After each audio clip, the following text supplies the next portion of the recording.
Le Crédit Mutuel donne l'élan au sport sur Radio Grand Lac 92.1. 9, 2, 1, partez. L'émission 100% sport sur Radio Grand Lac. Bienvenue à toutes et à tous pour cette nouvelle émission de 9-2-1 Partez, l'émission 100% sport de Radio Grand Lac. 9-2-1 Partez, c'est l'émission sport qui parle de toute l'actualité sportive savoyarde. Pour cette nouvelle émission, j'aurai le plaisir de co-animer avec Driss qui va nous rejoindre d'ici peu et également avec Justine. Salut Justine, comment vas-tu ? Ça va, très contente d'être là pour cette émission qui va parler en plus 100% ski, je crois. Donc c'est actuel, c'est bientôt la saison, donc je suis très contente d'être là. Et oui, en effet, une émission ce soir 100% ski.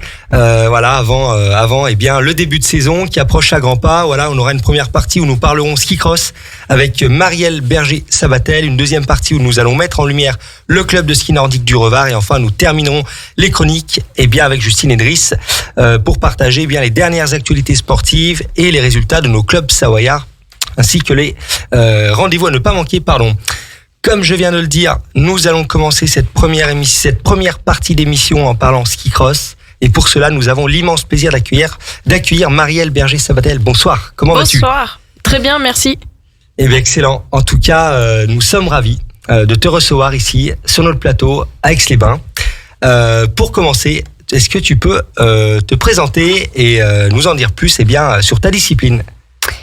Donc je m'appelle Marielle Berger, j'ai 34 ans, je suis originaire du ski club des Arcs.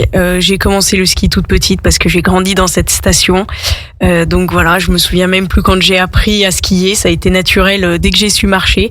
Ensuite, j'ai traversé les étapes, on va dire au fur et à mesure, avec le ski études à Bourg-Saint-Maurice, puis Moutier, puis le Pôle France à Albertville. J'ai couru en ski alpin parce que ça reste la base du ski cross. Et en 2011, j'ai basculé donc pour le ski cross et cette nouvelle discipline qui est olympique depuis 2010. Le ski cross, c'est comme le BMX. On sort tout juste des jeux où il y a eu un beau triplé chez les hommes en BMX. Donc les images parlent normalement. Le ski cross, c'est 4 skieurs qui partent ensemble dans un parcours avec des sauts, des bosses, des virages relevés. Et le but, c'est simple, c'est d'être dans les 2 premiers à passer la ligne d'arrivée pour être qualifié au tour suivant. Et les tours s'enchaînent comme ça jusqu'à la grande finale. Et oui, énorme, un parcours qui a vraiment une belle ligne, une belle trajectoire en tout cas. Et en effet, le ski cross, c'est vrai que c'est assez dantesque parfois, un peu de coude à coude. Oui, c'est la bagarre, c'est télégénique, on sait jamais ce qui va se passer tant que la ligne d'arrivée n'est pas franchie. Faut être prêt à tout rebondissement en tant que téléspectateur, mais aussi en tant qu'acteur et que skieur. Tant que c'est pas terminé, il faut pas s'avouer ni vaincu, ni penser qu'on est sain et sauf et qu'on peut pas se faire doubler. Et forcément, quand on est à 4 de front pour une trajectoire idéale, il y a parfois un petit peu de coude à coude et personne veut lâcher sa place. Et oui, énorme, c'est vrai que c'est assez palpitant à regarder, avec notamment une étape française. Nous avons chaque année la chance d'avoir une étape qui se déroule à Val Thorens. C'est ça, le début de saison. On va commencer avec même une double étape, donc 2 Coupes du Monde qui auront lieu 12 et 13 décembre pour cette année. Et, c'est une belle occasion pour nous Français de lancer la saison et en plus de la lancer à domicile. Et oui, c'est toujours un plaisir, d'autant plus de la lancer. Donc ça permet de relancer cet engouement de début de saison. Est-ce que tu peux nous raconter également ton parcours finalement aussi en équipe de France, puisque tu es, je dirais même cadre de l'équipe de France? Oui, cadre ou doyenne maintenant aussi, effectivement. J'ai pris la casquette de doyenne il y a peu. Il en faut une aussi, donc voilà, je laisserai bientôt ma place aux jeunes, mais pour l'instant, je profite encore de la forme du moment pour continuer au sein de la Fédération française de ski. Ça va faire maintenant 12 ans que je suis en équipe de France de ski cross, après avoir été un petit peu justement dans les groupes relève et Coupe d'Europe en ski alpin. Donc ça commence à faire quelques années, mais en tout cas c'est grâce aussi à cette structure qu'on peut s'entraîner ensemble, et notamment en ski cross où on a besoin de la mise en place de parcours et aussi de skier à plusieurs. Et oui, finalement, tu étais dès le début finalement de la création peut-être de l'équipe de France, quasiment. Pas au tout début, mais voilà, il y en a d'autres qui ont été là avant, mais je suis arrivée après quelques années de mise en place de ce groupe qui a été forcément mis en place au moment où cette discipline est devenue olympique pour les Jeux de Vancouver en 2010. Et oui, ok. Comment et quand finalement s'effectuent les sélections qui, j'imagine, sont remis en jeu avant chaque début de saison? Avant chaque année, effectivement, les sélections ont lieu au mois de avril-mai. Suite à des discussions entre notamment le DTN, le directeur technique national, et les entraîneurs de chaque groupe. Les sélections en équipe de France sont faites et ensuite elles sont valables pour un an. Ça veut pas forcément dire qu'on est au départ de toutes les coupes du monde ou toutes les coupes d'Europe par la suite. Il peut y avoir bien sûr des sélections en interne, mais en tout cas on est sélectionné dans ce groupe d'entraînement pour fonctionner ensemble sur toute l'année, et chaque printemps les décisions sont remises à niveau et remises à jour surtout. Ok, donc j'imagine selon les résultats, l'engagement, la motivation et la dynamique de la saison entre guillemets passée, quoi. C'est ça, oui, c'est la saison passée qui compte. Et puis après, on a aussi les sélections, par exemple pour les Jeux Olympiques, qui à partir de cet hiver vont être en place et qui permettent donc jusqu'à février 2026 du coup, de décembre 2024 jusqu'à février 2026. Voilà, toutes les compétitions feront partie aussi pour les sélections des prochains JO. Ah oui, d'accord, vraiment sur un cycle assez long avec une régularité finalement. C'est ça, tout peut compter, et à la fois 2 saisons, c'est bien parce que forcément, juste avant les Jeux, on n'aura plus que décembre et janvier 2025 et janvier 2026 pour faire nos preuves. Donc ça permet d'étaler aussi un petit peu, et pour certains qui pourraient malheureusement avoir des blessures, d'avoir des sélections un petit peu plus larges aussi. Ah oui, ok. Finalement, qu'est-ce que la Fédé, donc la Fédération française de ski, met en place? Est-ce que tu as vu peut-être par rapport à des choses qui se mettent en place actuellement une évolution? Parle-nous un peu finalement concrètement de ce projet, parce que déjà c'est déjà une chance, une fierté de pouvoir porter les couleurs de notre pays.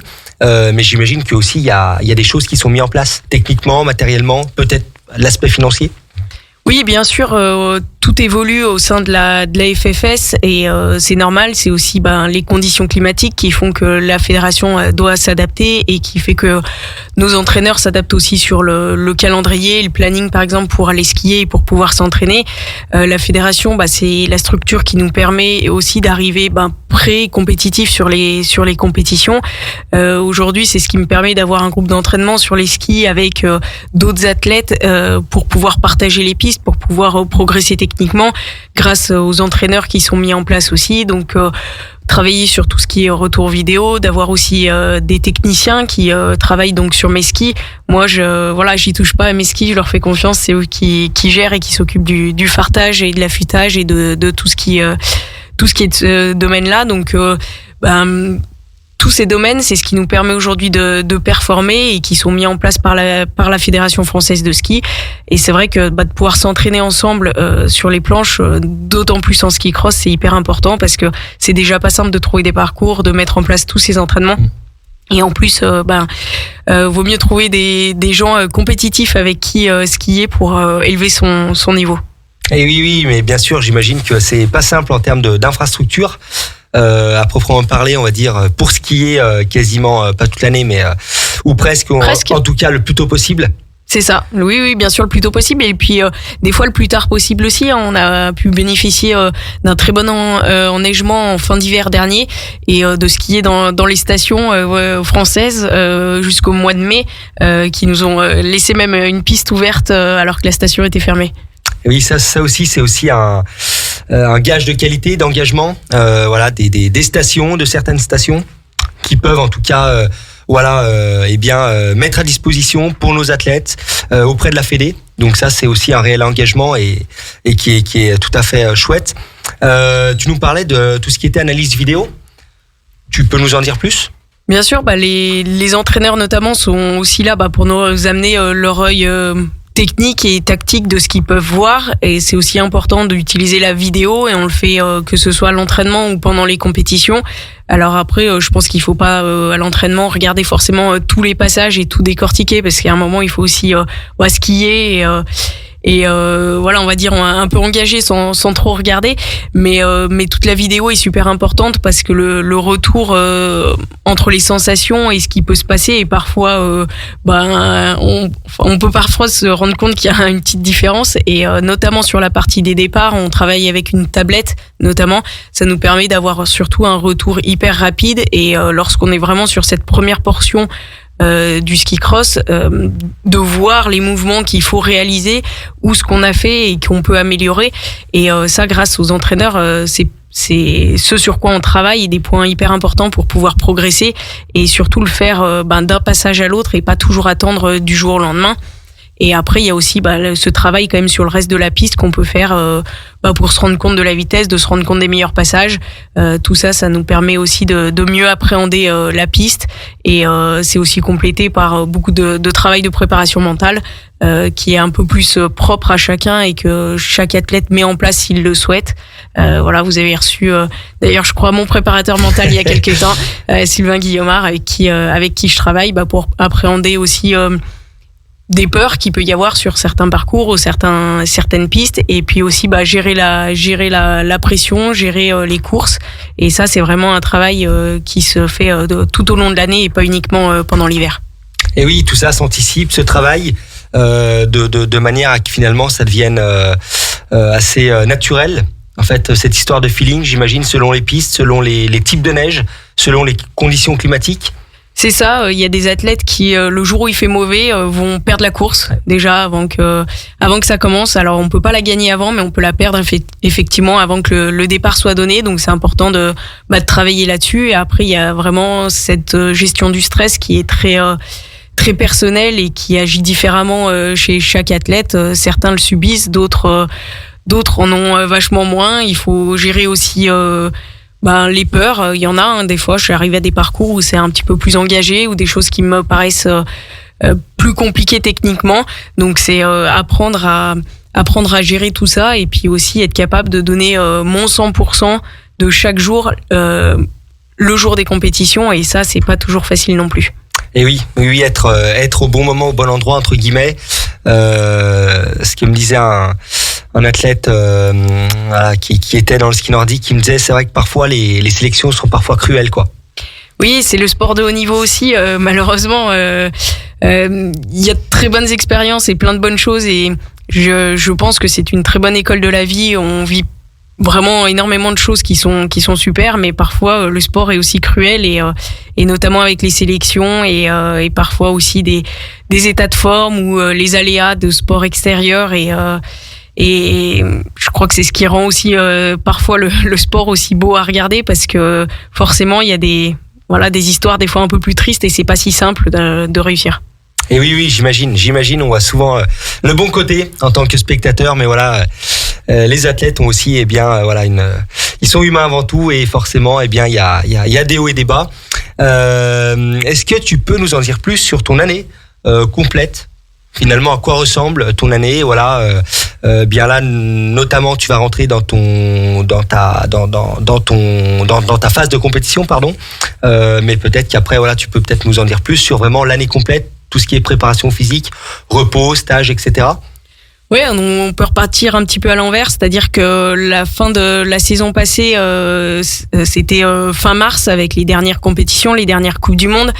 On a profité encore de tout le mois d'avril jusque début mai pour réaliser justement des stages sur les skis aussi, commencer à tester du matériel, profiter justement, comme je disais, de cette quantité de neige et des conditions météo qui étaient très bonnes pour faire encore du ski cross, et profiter de ce ski qu'on pouvait encore réaliser.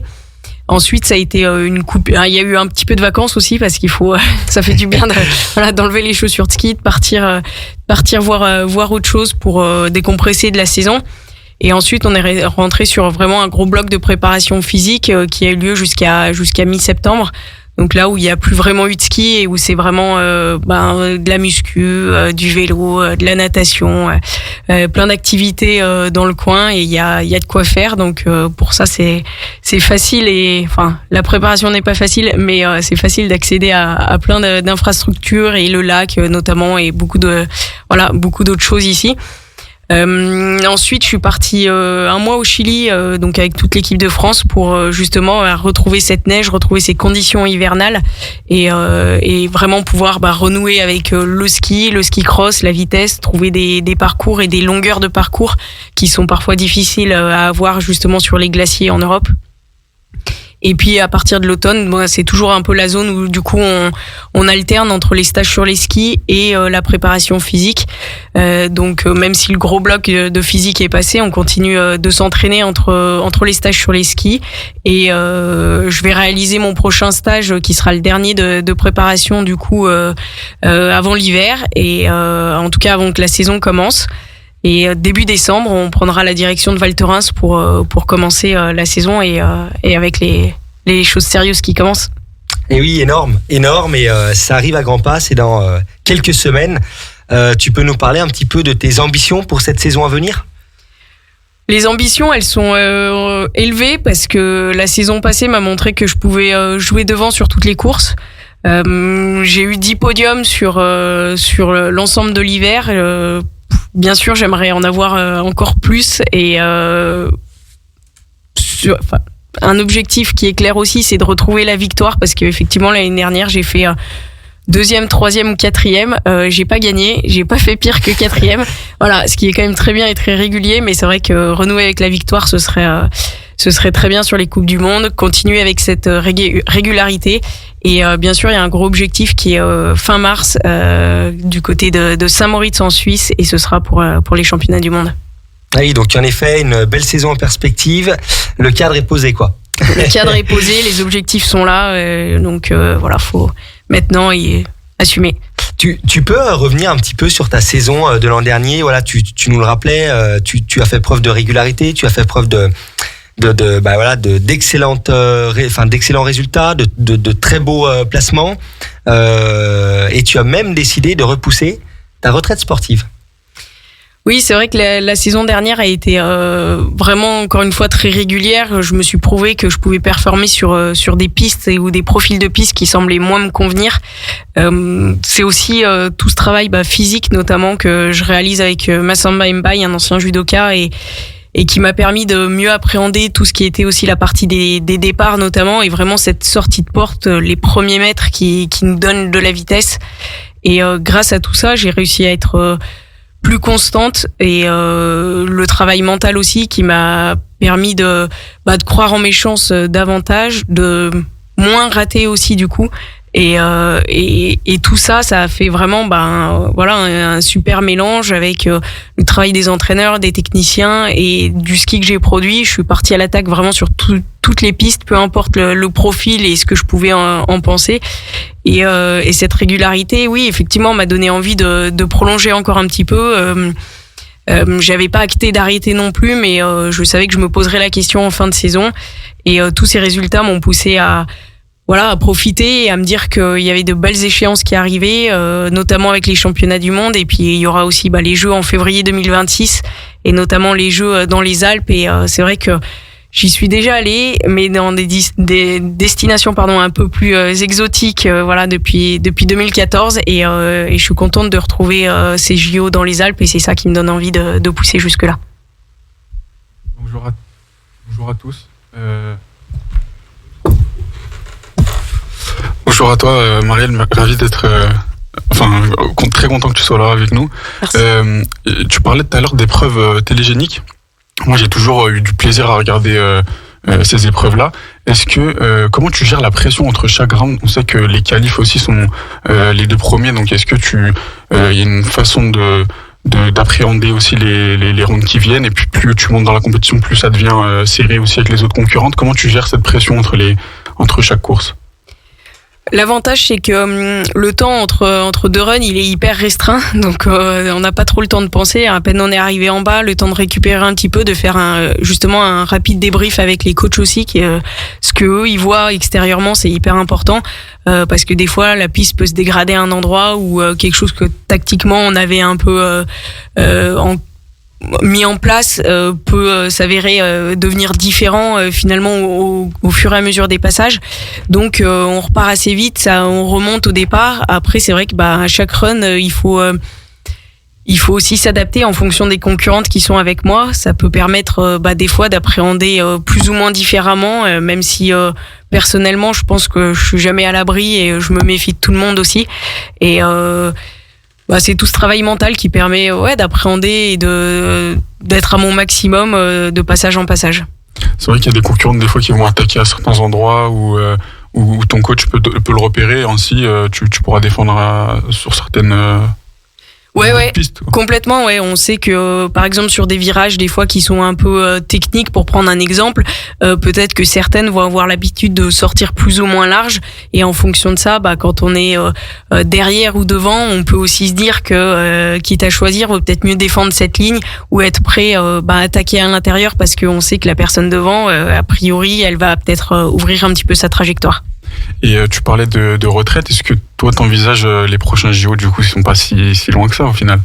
Ouais, 2026 c'est très bien. 2030 ça a beau être en France, ça me semble quand même un petit peu trop loin, donc on va rester focus sur 2026, et il y a déjà des belles échéances qui arrivent. T'as plutôt une belle cible en ligne de mire, du coup. Ouais, l'Italie c'est super, c'est pas loin de la maison, ça sera quasiment la maison, c'est quasiment des jeux à la maison.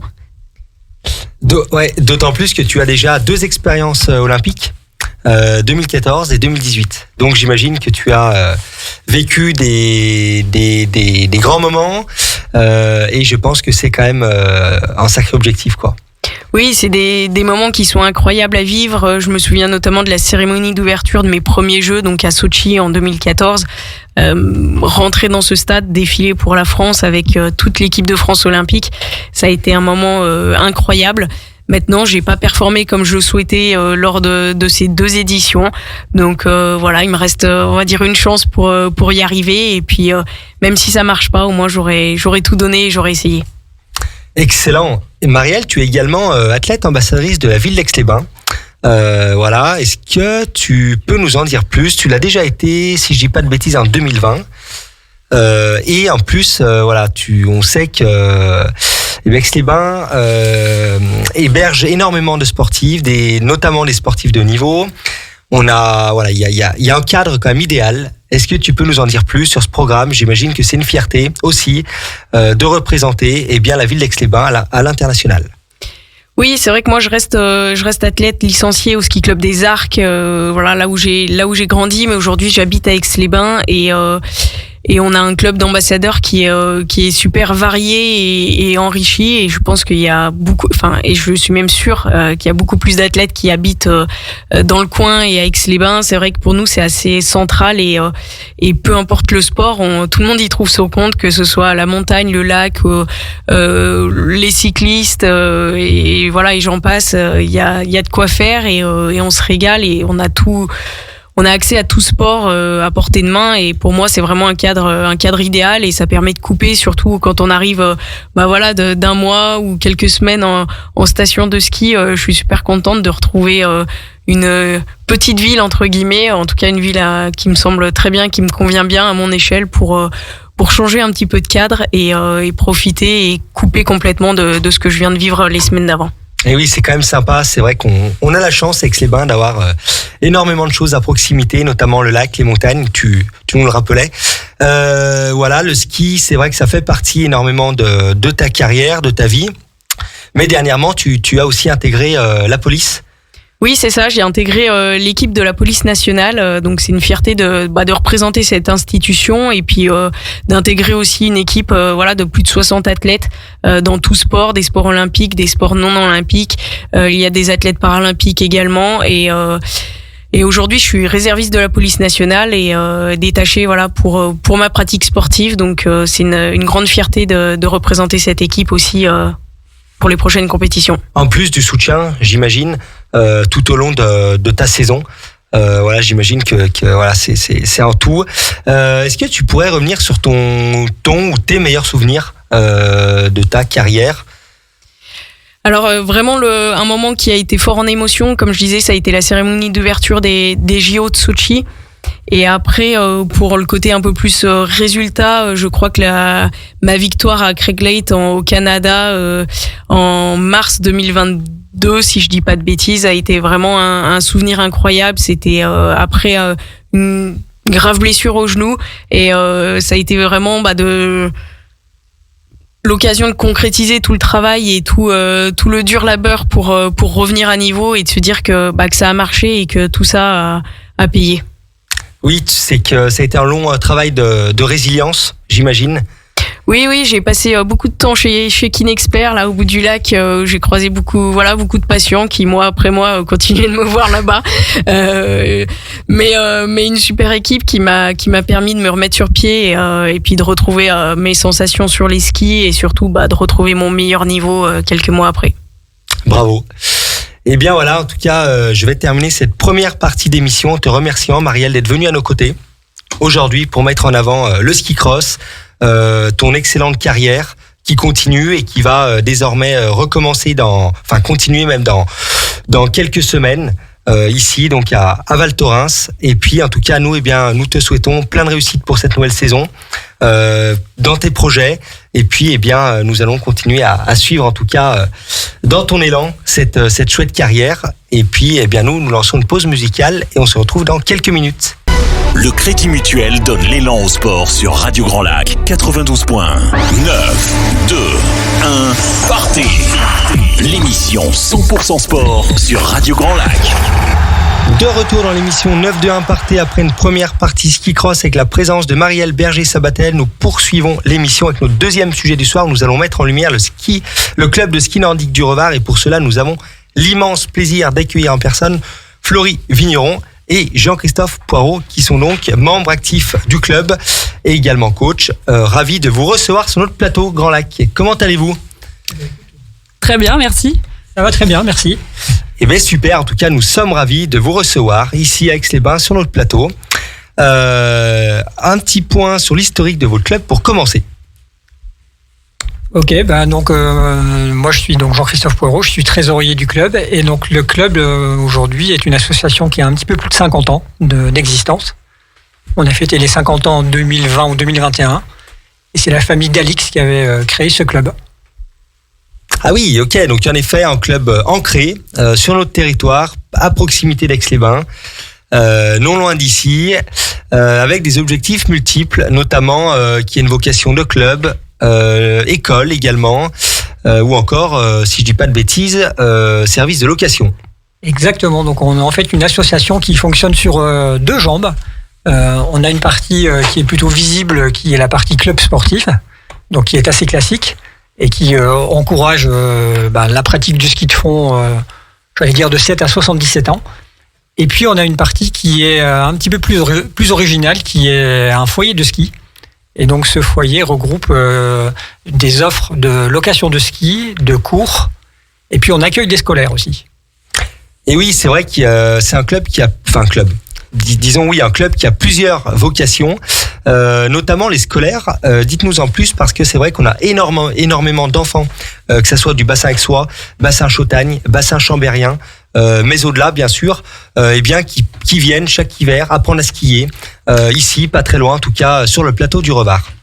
Alors c'est vrai que c'est une chance que nos enfants ont en habitant Aix-les-Bains, c'est qu'ils ont la possibilité de pratiquer différentes activités sportives, dont le ski de fond avec l'école.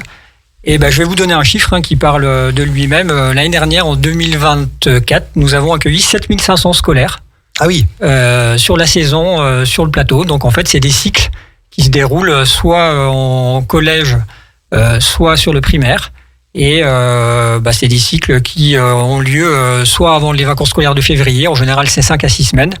Et les élèves, une fois par semaine, vont pratiquer le ski de fond sur le plateau. Excellent. Et en plus, si je dis pas de bêtises, le site du Revard, en tout cas Sawa Grand Revard, a le plus grand nombre de kilomètres de pistes ou en tout cas c'est l'un des plus grands sites de France. Et effectivement, donc sur le plateau, on a 3 clubs de ski. On a le club du Revard, donc qui est plutôt centré sur Aix-les-Bains. On a le club des Bauges, et puis on a le club de la Fécla. Et donc, ça correspond aux 3 portes d'accès sur le domaine. Oui, tout à fait. C'est vrai qu'il y a un certain nombre de clubs, en effet, mais aussi en large choix, en tout cas.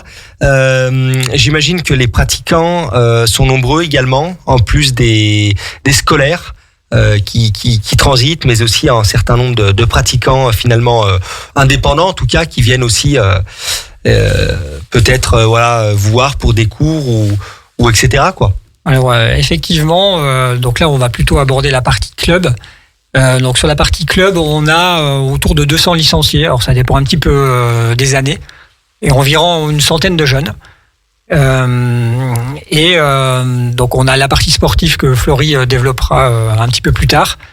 Et puis effectivement cette année, on a aussi pris la décision de relancer une section ouverte un peu plus au grand public et aux adultes, qui est une section loisirs et qui a pour objectif de donner un cadre, je dirais collectif et puis économiquement intéressant à des cours encadrés. Donc c'est une dizaine de séances qui se répartissent sur l'hiver et qui permettent aux pratiquants, je dirais amateurs, qui veulent développer leur pratique et de développer les 2 styles, le style classique et le skating. Et pas de biathlon.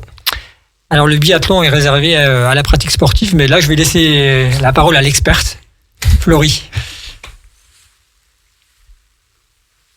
Bonjour à tous, donc Florie Vigneron, entraîneur du club de ski nordique du Revard et aussi manager sportif du club.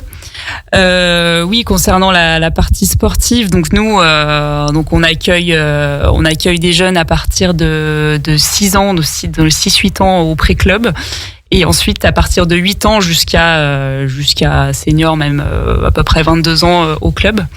Donc concernant la partie club, on a une pratique pour les plus jeunes de ski nordique, donc skating et classique, et aussi une partie biathlon 10 mètres jusqu'à la catégorie U13, donc jusqu'à 11 ans.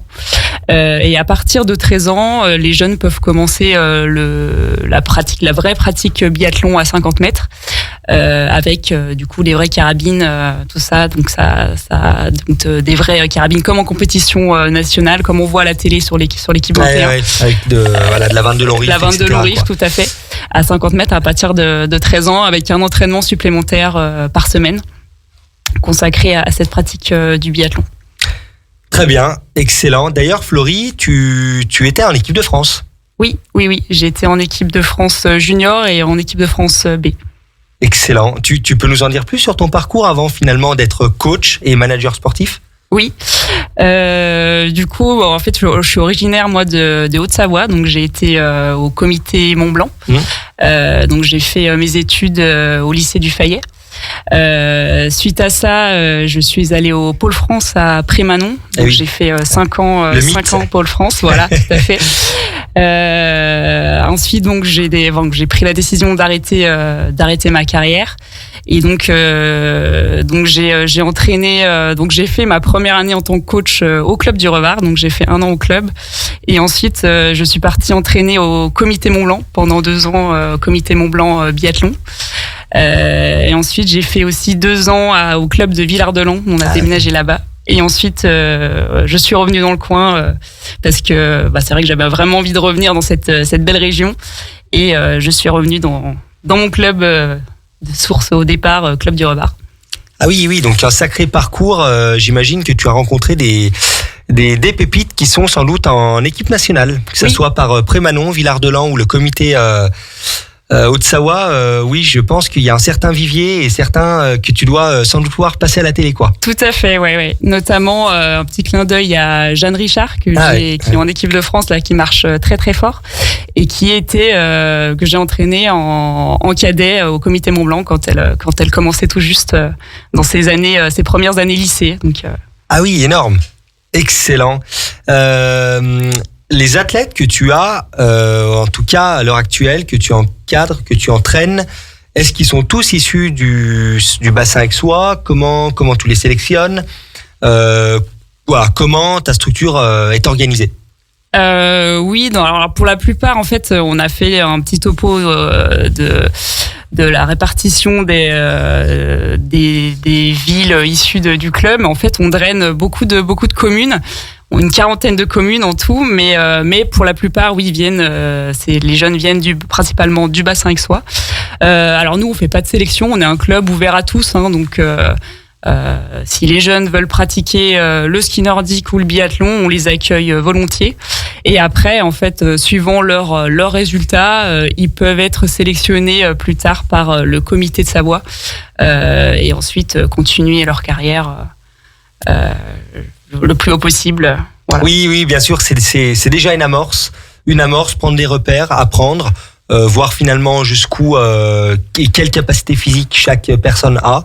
Et plus, eh bien, c'est top. Sinon, eh bien, ça reste au niveau loisir. C'est ça, tout à fait. Ouais. Et finalement, le club, à quel niveau, sur quelle compétition, est-ce que c'est régional, national, vous êtes présent? Ou quelles sont vos ambitions, peut-être, je sais pas, de monter en catégorie, d'évoluer? Alors c'est vrai que nous on essaye au maximum de représenter le club au niveau régional et national. Donc on essaye au maximum de se déplacer sur toutes les compétitions. Alors déjà régional, oui, on se déplace forcément, mais on essaye de se déplacer sur toutes les compétitions nationales de fond et de biathlon. Ah oui, donc les fameux SAMC. Voilà, les fameux SAMC. Été comme hiver, du coup. Été comme hiver, tout à fait. Donc ça fait des années bien chargées, mais en tout cas, on a des jeunes qui sont très motivés pour y aller et on a de la demande, donc on essaye au maximum de les représenter, de permettre aux jeunes de pouvoir courir sur ces compétitions. Après, au niveau, donc oui, nous, ce qui permet de faire un classement des clubs, c'est comme chaque année les France Clubs, des grands moments, quoi. Les grands moments, donc c'est un week-end dans la saison, souvent en fin de saison, qui permet de faire un classement club. Donc c'était, si je dis pas de bêtises, c'était il y a 2 ans, on avait réussi à monter en D1, donc il y a deux divisions. Il y a la première division et la deuxième division sur ces France Club, et donc il y a 2 ans, chez les hommes, on avait réussi à monter en première division. Alors là, malheureusement, on est redescendu, mais on était pas loin de remonter l'an passé, donc on espère pour les années suivantes. L'objectif, c'est de raccrocher la première division. Ouais, bien sûr, j'imagine. C'est vrai que oui, j'ai eu quelques échos. En tout cas, il y a 2 ans, ça avait été un grand moment. Il y a souvent, entre guillemets, en plus cette rivalité avec d'autres grands clubs qu'on ne citera pas, mais voilà, mais ça reste toujours bienveillant et c'est quand même il y a vraiment une vraie ambiance et c'est quand même sympa, quoi. Ouais, c'est vraiment un week-end vraiment festif et très très sympa pour le ski nordique qui clôture en plus la saison, donc non, c'est vraiment des bons moments. Et tu peux nous en dire plus finalement sur qu'est-ce qu'apporte la structure en plus-value aux jeunes, hormis le fait finalement de l'entraînement? Est-ce que c'est un soutien également logistique? Est-ce qu'il y a un suivi en fait, qu'est-ce que vous mettez en place en plus de l'entraînement pur et dur? C'est vrai que en fait déjà au niveau des collégiens, on a mis en place, ça fait déjà longtemps, mais on a mis en place une classe à horaire aménagé, une classe ski qui permet d'avoir un entraînement supplémentaire par semaine pour les jeunes collégiens les plus motivés qui veulent s'investir davantage dans la pratique nordique. Donc on a un accord avec 2 collèges, le collège de Grésy et le collège de Marioz, pour libérer les jeunes une après-midi par semaine. Et nous, on les prend en charge sur cet après-midi toute l'année en période scolaire pour leur faire bénéficier d'un entraînement supplémentaire. Ensuite, oui, au niveau logistique, c'est tout ce qui est aussi nos logistique des compétitions, vu qu'il y a énormément de compétitions. Oui. Répartir les entraîneurs sur les différentes compétitions qui des fois se superposent. Aussi, je voulais aussi mettre en avant, parce qu'en fait, au niveau des entraîneurs, donc il y a moi qui est salarié à l'année, il y a Enzo aussi qui est vacataire à mi-temps, et on a aussi une très très grosse équipe d'encadrants bénévoles qui sont à peu près 25, Et voilà, sans eux, on n'arriverait pas, le club n'arriverait pas à fonctionner comme il fonctionne actuellement. Oui, non, mais c'est vrai que c'est important de saluer et de remercier et également de mettre en avant les bénévoles, le côté bénévolat, qui fonctionne dans énormément d'associations sportives ou autres, de tout secteur. Mais il est vrai que sans ces personnes-là, c'est vrai que, malheureusement, les administrés de nos communes, auraient peut-être moins d'activités en plus de leur travail. Donc ça, c'est vrai que c'est quand même génial, faut le souligner. Et on félicite une nouvelle fois, en tout cas, toutes ces personnes qui œuvrent dans l'ombre, à titre bénévolat et avec passion, bien souvent. Donc, et toujours avec bienveillance. Donc respect. Alors oui, effectivement, le bénévolat, c'est une valeur cardinale de notre club. Ça fonctionne au niveau de l'encadrement, mais pas que. On a aussi, au travers du club, en charge l'organisation d'un certain nombre d'événements qui jalonnent toute l'année. Donc il n'y a pas très longtemps, il y a un trail qui a eu lieu à Grésy-sur-Aix qui s'appelle la Grésilienne, qui a effectivement été repris par le club. Donc ça, c'est le premier événement qui a lieu donc au mois de septembre. On a un deuxième événement qui a lieu en général en début d'année, qui est donc un événement du Trophée du Beaufort, qui est le circuit départemental entre les clubs de Savoie au niveau du ski de fond. Donc on organise une épreuve en classique, souvent donc sur le domaine du Revard, une épreuve très appréciée d'ailleurs de par je dirais en général la qualité des pistes. Et puis une nouveauté maintenant depuis 2 ans, on a parlé des SAMC tout à l'heure, et donc depuis 2 ans nous co-organisons avec le club des Bauges une épreuve du SAMC. Donc l'épreuve, le tour national au niveau du biathlon, et cette année elle aura lieu les 8 et 9 février sur le plateau de la Fécla, et vous pouvez cocher la case puisqu'on aura l'ensemble des athlètes de l'équipe de France qui seront présents l'ensemble du week-end, puisque ça sera juste avant les championnats du monde. Et enfin, le dernier événement, c'est un événement, je dirais, un peu historique chez nous, qu'on aime beaucoup organiser, qui est très très convivial, c'est la Nocturne, qui a lieu donc un mercredi soir en général en semaine, et cette année, ça sera au début du mois de mars. La fameuse Nocturne du Hibou, non ? Non, c'est pas celle-ci, non. Non. En fait, la Nocturne du Hibou, c'est la possibilité qui est donnée par Savoie Grand Revard d'accéder aux pistes tous les mardis soirs et tous les jeudis soirs.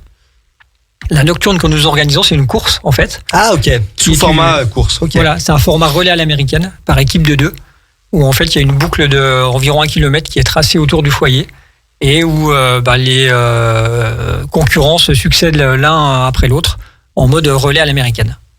Ah oui, ok. Et sur quel créneau ? 6 heures, 4 heures Alors en fait, la première, il y a 2 épreuves. Il y a 3 épreuves. Il y a une épreuve pour les jeunes. Ensuite, il y a une épreuve promotionnelle qui est ouverte aux non-licenciés, de manière à ce que chacun puisse se tester. Alors c'est des formats assez courts, puisque ça dure entre 20 et 30 minutes. Ok. Et en fait, entre 20 et 30 minutes, cette boucle de 800 mètres, le premier concurrent va la faire, il va passer le relais au deuxième, il va pouvoir se reposer, mais pas très longtemps, parce que finalement, le deuxième arrive et le premier doit repartir. Donc, c'est des formats hyper explosifs, plutôt assez fun. Et puis, on a donc la course des As qui est ouverte aux licenciés, qui attire en général les bons coureurs du plateau. C'est un moyen aussi de parfois mesurer l'écart qu'on peut avoir, nous, en tant que pratiquants amateurs, et puis par rapport à ces pratiquants de haut niveau élite qui sont vraiment très impressionnants à voir. Ah, excellent, c'est assez joueur comme challenge, en tout cas, et intéressant, ludique aussi, sportif bien sûr. Le cardio il monte dans les tours. Sur le plateau, on a eu également aussi un athlète de renom, vous connaissez peut-être Alexis Boeuf, qui est à l'heure actuelle entre autres commentateur sur une chaîne TV connue, qui met en avant le sport en tout cas, mais je pense aussi que ça a dû aussi faire donner l'envie en tout cas à plein de jeunes, j'imagine. Alors oui, effectivement, je pense que ce sont des athlètes qui montrent le chemin et qui finalement permettent à nos jeunes de se dire que c'est possible. Et il se trouve qu'effectivement, aujourd'hui, au niveau du club, on a une base de jeunes où on a on a un bon vivier de jeunes entre, on va dire, 13 et 17-18 ans, qui sont soit dans les structures clubs, soit dans les comités, et qui on commence à avoir de bons résultats de manière régulière. Et j'imagine que effectivement ce genre d'exemple doit leur donner quelques idées, que ce soit en biathlon ou en ski de fond. Bien sûr, c'est certain qu'il y a eu des grands noms, mais il y en aura aussi d'autres, en tout cas demain, dans les années à venir, à nouveau des grands noms du sport tricolore. Parlez-nous un petit peu de vos infrastructures finalement. Été comme hiver finalement, où c'est que vous entraînez? Alors on a parlé du fameux domaine Savoie Grand Revard, mais finalement il y a aussi le fameux pas de tir. C'est aussi une chance finalement parce qu'il n'y en a pas beaucoup. Il y a dans le Vercors, en Chartreuse, et les Bauges, et désormais le Grand Bornand, qui ont des pas de tir à ma connaissance. Alors oui, nous, nos structures d'entraînement, donc l'hiver, c'est vrai que nous on part très régulièrement donc de la Porte de Crolles, de notre foyer de ski nordique. Mais pour le biathlon, effectivement, nous allons toujours au stade Alexis Boeuf pour pratiquer le biathlon. Donc les 3 clubs du Haut-Plateau se retrouvent sur ce stade pour pratiquer le biathlon. Après, on a toujours un pas de tir 10 mètres disponible sur la porte de Crolles aussi pour les plus jeunes. Après voilà, sinon le reste de la saison, donc en hors neige, on essaye de varier on varie les activités. Déjà, donc on pratique la course à pied, le VTT, le ski à roulettes, la musculation. Voilà, déjà ça fait du bien pour la tête et le foncier. Et le foncier, tout à fait. On fait du vélo aussi. Et on varie les lieux d'entraînement. Donc principalement, on essaye de se regrouper sur le bassin aixois. Mais voilà, pas forcément. On essaye de varier les lieux d'entraînement. Ensuite, en période hors période scolaire, on fait aussi des stages. Surtout l'été, on essaye de bouger régulièrement, de voir autre chose au niveau des stages. Et donc c'est vrai qu'on essaye d'aller là où il y a des infrastructures, notamment des pas de tir, donc Bessan, le Vercors, Bessan, exact, ouais. Les plans d'automne dans l'Ain. On arrive quand même à trouver des lieux pour bien s'entraîner en ski nordique et en biathlon. Et à proximité. C'est vrai que finalement c'est une chance parce qu'à moins de 2 heures de route, on a accès à l'ensemble de ces infrastructures. Une fois de plus, la région Auvergne-Rhône-Alpes et les divers départements, en tout cas, mettent à l'œuvre un grand nombre d'infrastructures et de terrains, on va dire, pour pouvoir s'entraîner dans des conditions quasi toute l'année, voire même toute l'année, avec le ski route désormais. Le ski, bien évidemment, l'hiver dès qu'il y a de la neige. J'aimerais revenir sur un des événements. C'est la Grésilienne qui a cartonné en tout cas pour votre première reprise en tout cas en main sous votre nom. Ça a été un réel succès. Désormais, si je dis pas de bêtises, elle aura à nouveau lieu en 2025 au même endroit. Dites-nous en plus. Alors oui, effectivement, c'est une très bonne surprise pour démarrer cette année. Donc nous avons eu l'opportunité de reprendre la Grésilienne et en ouvrant les inscriptions, nous avons dû constater que un mois avant, le quota d'inscription que nous avions décidé était déjà atteint. Donc en tout cas pour les épreuves de trail, donc c'était effectivement 600 dossards qui se sont envolés en quelques semaines. On avait quelques formats parallèles, donc un format pour des randonneurs. Et puis on a aussi intégré une épreuve historique qu'on avait développée au niveau du Revard qui s'appelle le Biatrail, qui est ouvert à tous et qui permet à chacun de se tester sur un format de biathlon à 10 mètres avec une petite boucle de 1 km à faire 3 fois.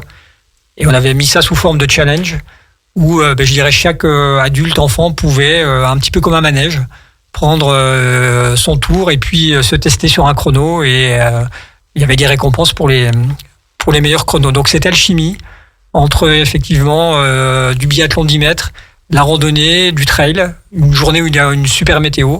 Je crois qu'on a accueilli entre 1000 et 1500 personnes ce jour-là, donc c'était un franc succès qu'on va donc reconduire avec entrain et enthousiasme l'année prochaine. Oui, non, mais en effet, c'était énorme. Un grand soleil, un événement à la fois populaire, mais aussi qui rassemble de nombreuses élites locales, régionales, voire même nationales. On avait quelques athlètes de renom qui étaient présents, où ça s'est bien bagarré devant, notamment sur le grand parcours. Et il est vrai que ce biathlon contest a fait énormément parler de lui, mais en très bons termes, parce que voilà, c'est un aspect ludique et qui a permis et une découverte, mais aussi voilà de se challenger, notamment pour les plus jeunes, avec leurs parents. Où voilà, c'était vraiment un chouette événement. J'imagine qu'il n'a pas été simple de le reprendre, et en plus vous l'avez repris et vous l'avez façonné, donc c'est plutôt chouette. Ouais, alors tout à fait. Alors on a eu la chance de pouvoir compter sur un cœur, je dirais, d'organisation qui était local et puis qui finalement souffrait peut-être d'un manque de structure et de bénévoles. Donc nous, on s'est greffé plutôt sur ces cœurs d'organisation. Et puis tout a bien fonctionné et on a apporté peut-être une forme de savoir-faire et un investissement qui est issu un petit peu des traditions d'organisation qu'on peut avoir, qu'on a combiné avec cette équipe qui organisait et qui avait repris l'organisation de la Grésilienne. Et ouais, ça a très bien fonctionné. Alors c'est sûr que c'est beaucoup de préparation. On a des bénévoles, une équipe d'organisation qui a vraiment bossé dur. Je peux vous le dire. J'imagine. Il y a eu beaucoup de réunions, mais tout ça s'est soldé par une super journée. Et puis effectivement, on a été très accompagnés par les partenaires aussi sur cette journée-là. Un certain nombre de partenaires locaux. Alors je ne vais pas les citer parce que c'est toujours le moment où on en oublie. Donc j'ai peur d'en oublier, mais voilà, on a eu un super accompagnement des partenaires et puis de la municipalité et notamment du maire Florian Maître qui a vraiment été très très enthousiaste à cette organisation. Donc vraiment super journée et événement à reconduire. Eh ben excellent. Oui, non, mais en tout cas, on salue la municipalité de Grésy-sur-Aix, son maire Florian Maître, qui a été en tout cas avec vous pour mener à bien ce chouette événement. Écoutez, on a eu grand plaisir en tout cas à échanger avec vous ce soir, un club ambitieux, formateur, qui participe énormément au dynamisme de notre territoire, à proximité d'Aix-les-Bains. Je vais terminer en tout cas cette deuxième partie d'émission en vous remerciant, Florie, Jean-Christophe, d'être venus à nos côtés aujourd'hui pour mettre en lumière en tout cas le club de ski nordique du Revard. Et puis nous vous souhaitons une excellente saison, et puis nous manquerons pas en tout cas de suivre les résultats de vos jeunes et puis des projets à venir. Merci beaucoup. Merci à vous. Eh bien, désormais, c'est donc à Justine et Driss donc de nous parler de leur chronique et de mettre en avant donc les dernières infos, les dernières actualités. Justine, pour débuter, tu voulais nous parler des 4 lauriers au label Ville Active et Sportive pour Aix-les-Bains.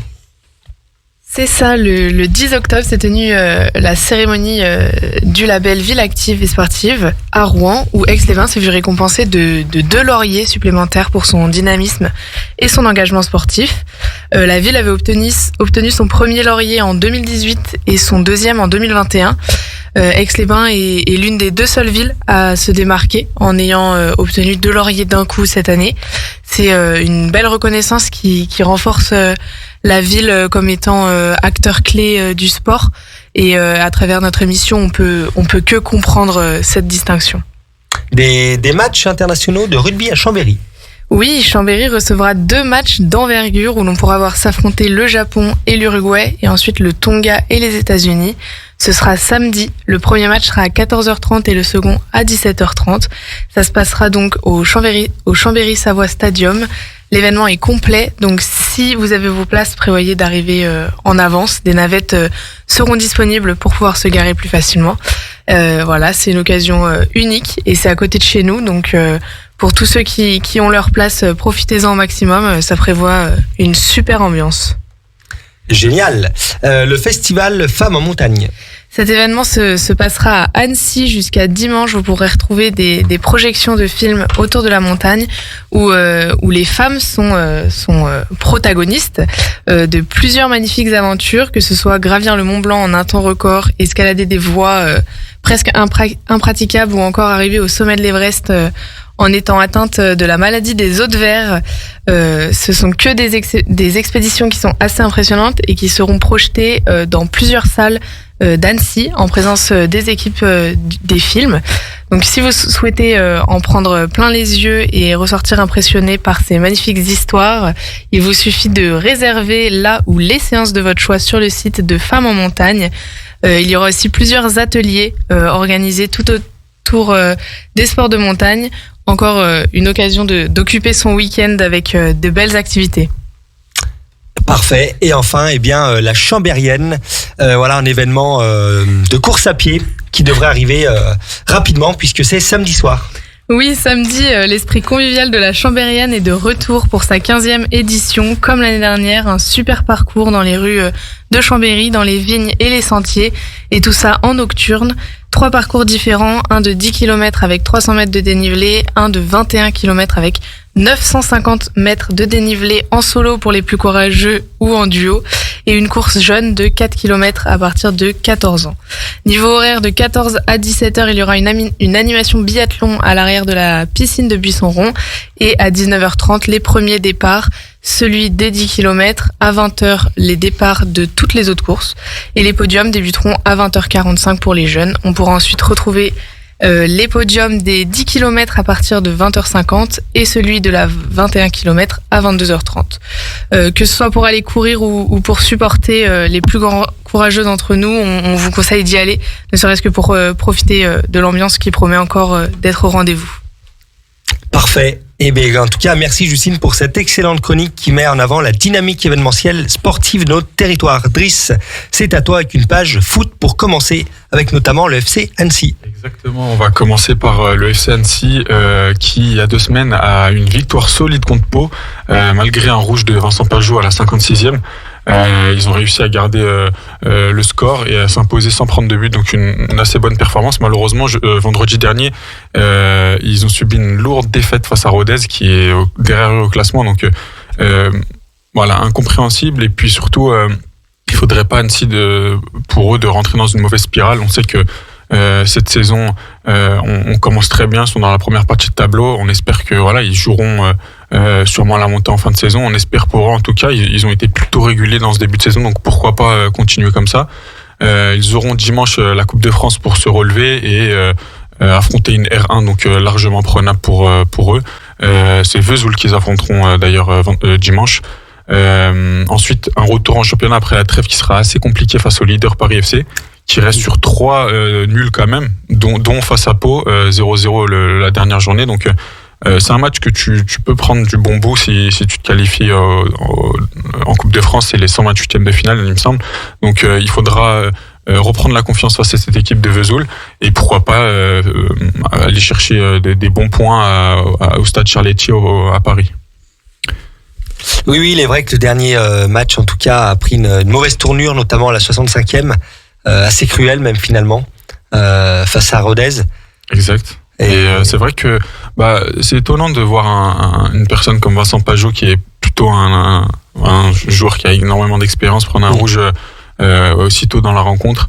Malheureusement, heureusement pour Annecy, ça les aura pas dérangé toute cette deuxième mi-temps. Ils ont réussi à garder le score en souffrant bien sûr, mais en étant solidaires. Et voilà, on espère un peu mieux pour un joueur qui a autant d'expérience, surtout avec un groupe assez jeune. On espère que dans le reste de la saison, il n'y aura pas d'autres erreurs comme celle-ci, mais ça reste quand même quelqu'un qui doit donner énormément de voix dans les vestiaires, qui fédère aussi avec tous ces jeunes. Et j'espère que il reprendra sa place lors du match contre Paris FC. Et une page concernant donc le Chambéry Savoie Football. Ça va mieux pour Chambéry et pour nos Chambériens. Des retours de blessures, notamment Brion qui a réintégré cette défense à 3 derrière. Ils sont allés gagner 3-0 à Chassieux, donc voilà, une bonne note pour nos Chambériens qui restaient sur 5 défaites. Donc c'était vraiment une triste début de saison malgré une victoire lors de la première journée. Eux aussi joueront en Coupe de France, donc les 128e de finale. Ils recevront Saint-Cyr, qui est une équipe de R1, donc là aussi une équipe largement prenable. Et il faudra, voilà, on connaît la Coupe de France, on sait tous les pièges que ça regorge, donc on espère qu'ils ne tomberont pas dans ce piège justement et qu'ils arriveront à passer ce tour pour pourquoi pas nous offrir une nouvelle une belle aventure. C'est vrai que sur ces dernières années, on a été gâtés avec nos Chambériens, donc pourquoi pas tout à fait, voilà, inspiré. On est le foot, surtout la Coupe de France, laisse ce genre d'exploit. Et le Aix-les-Bains Football Club. Alors du côté d'Aix-les-Bains, ça va beaucoup mieux. Une large victoire face à Manival qui était deuxième avant la rencontre. Donc c'est toujours appréciable de les voir remettre le pied sur le ballon et repartir de l'avant. C'est vrai que ces dernières années, ça a été compliqué avec la descente, avec la saison très dure l'année dernière.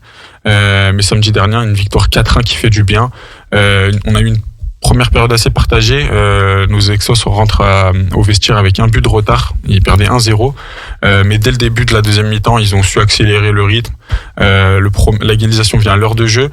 Et puis, tous les 10 minutes, il y a eu un but jusqu'à la fin. Donc, au final, ça fait 4-1. Et voilà, plutôt une bonne note pour Aix, qui est 5e, du coup, dans un championnat assez... pas non plus... serré, mais il y a des espoirs pour recoller devant. Rafik Eslassi à la fin du match nous a dit que une belle réaction et une vraie victoire d'équipe où ceux qui ont démarré ont réalisé le travail et ont laissé place aux entrants qui ont tous eu un impact. Félicitations tous pour la réaction face aux dauphins de la poule. Donc ça montre que dans un premier temps que l'équipe a fait un bon match face à une équipe qui était plus haut qu'au classement. Et puis surtout, il souligne le fait que l'équipe a joué avec un vrai collectif, on s'est pas reposé sur des individualités. Et là, ce genre de victoires qui sont assez symboliques et puis surtout qui permettent au groupe de générer un peu plus de confiance, va faire du bien pour le groupe et on espère qu'ils arriveront à enchaîner pour la suite du championnat. Excellent.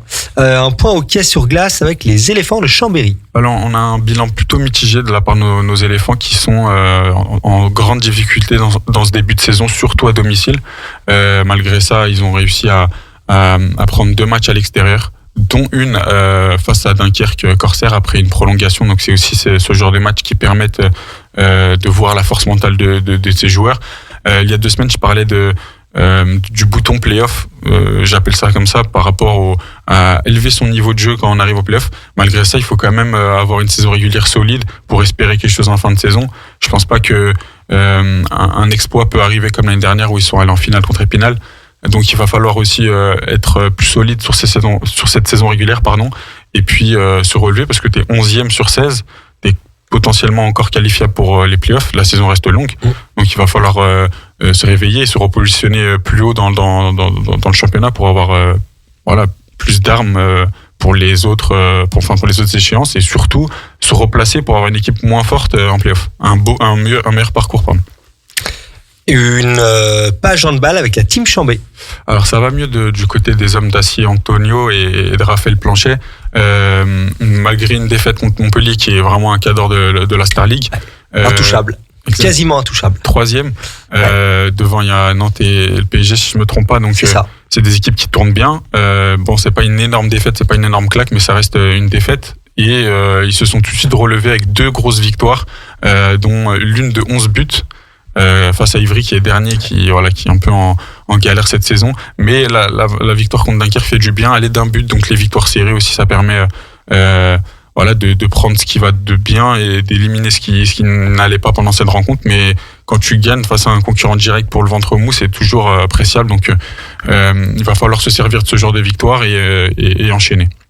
Et pour l'instant, Chambéry est 10e, ils vont recevoir Tremblay ce soir d'ailleurs à 20h pour la 10e journée au Phare. Et enfin, donc, une page basket avec le ex-Maurienne Savoie Basket. Exactement, je voulais en parler avec toi parce qu'on a eu la chance d'être en courtside, proche du terrain. C'est vrai. Pendant le dernier match à Rouen en championnat. Malheureusement, juste avant ça, on va parler de leur élimination en Coupe de France. Ils se sont allés s'incliner, face à le 11e de Pro B qui est Poitiers. Donc, une défaite assez surprenante vu leur niveau de jeu actuel. Mais on a eu la chance de vivre un moment incroyable au Phare face à Rouen, qui est une équipe vraiment incroyable. Des mots de Kenny Grant après en interview disait que c'était une équipe très dense, très difficile à bouger, et malgré ça ils ont su faire le dos rond pendant certaines parties du match. Ils se sont servis de l'énergie du Phare. Ils sont bien évidemment allés chercher cette victoire au courage en se faisant peur, parce qu'il y a énormément de pertes de balles. Il y a eu un pourcentage faible en lancer franc. Et hormis ça, ils ont su se servir de l'énergie, de l'atmosphère que dégageait ce phare ce soir-là. Ils étaient tous motivés. Et on a aussi entendu de plusieurs joueurs de Roanne après le match qui disaient c'est une équipe insouciante en fait. C'est une équipe qui va de l'avant, qui n'a pas peur de jouer des gros. Et cette saison, ça marche très bien, contrairement aux années précédentes où il y a eu du mal à se maintenir. On s'est fait peur jusqu'en fin de saison. Et au final, une victoire incroyable. Roanne a un peu remonté sur la fin, mais ils ont su tuer le match au bon moment. Il y a eu aussi 2-3 décisions arbitrales qu'on peut on peut les contester. Ouais, contester, mais le Aix est solide cette saison. Il faudra compter sur eux pour cette fin de saison et on espère qu'ils auront le meilleur side pour les playoffs. Et toi, t'en as pensé quoi du coup cette rencontre qui était c'était un magnifique moment entre une communion en tout cas entre les supporters et les joueurs. Ouais, non, mais c'est vrai que c'était énorme. On a eu en plus la chance d'être vraiment à moins d'1 mètre du banc d'Aix-Maurienne. On a pu vivre le match réellement de l'intérieur. On a pris l'émotion des 4200 spectateurs comme si on était joueurs alors que nous étions simplement supporters. Donc non, mais hormis ça, c'est vrai que c'était énorme. En effet, c'est une équipe qui joue plaisir et qui a été ces 2 dernières années à plusieurs reprises lanterne rouge du championnat, qui désormais est 3e au classement général de Pro B. C'est un véritable changement, donc c'est vrai que il y a un nouveau coach qui repart avec un nouveau cycle de travail. Exact. Donc je pense que ça a ramené donc de la fraîcheur, du dynamisme, de la motivation, des nouveaux joueurs. Exact. Et c'est prometteur. On a eu 2 joueurs qui sont un peu sortis du lot. Je pense à Christopher Dobby qu'on avait rencontré d'ailleurs il y a 2 semaines. Tout à fait. Et Kenny Grant qui est l'entraîneur. Et puis surtout le natif de Chambéry, Falco, qui a fait un énorme match. Corentin, 4e match au phare, il disait ensuite en zone mixte après la rencontre. Mais ça fait énormément plaisir pour cette équipe. Les matchs au phare, eux, ils en demandent un peu plus parce que il y a beaucoup de monde derrière eux et ça leur permet de faire beaucoup d'exploits et beaucoup de résultats. Oui. Reprise du championnat face à Boulazac qui est aussi un gros de Pro B, donc il faudra aussi être solide. C'est une équipe qui est en 8-3 comme Aix-Maurienne qui est en 9-3 pardon. Donc ce sera une belle rencontre et on espère que Aix va continuer cette série et pourquoi pas tatiller les gros de Pro B et rester dans ce gratin qui est plutôt intéressant. Oui, non, mais on leur souhaite en tout cas vraiment de continuer et de performer sur cette dynamique de ce début de saison parce que c'est prometteur en tout cas. Merci Driss pour ton expertise et analyse des résultats de nos clubs. Les amis, il est déjà l'heure de rendre l'antenne. Merci à tous de nous avoir suivis pour cette nouvelle édition de 9-2 Imparté. Justine et Driss, un grand merci encore. J'ai pris énormément de plaisir à animer cette émission avec vous. On se retrouve dans 15 jours, même heure, même endroit. En attendant, on reste en contact via nos réseaux sociaux et nous vous souhaitons une très belle soirée et à très vite sur les antennes de Radio Grand Lac 92.1 FM.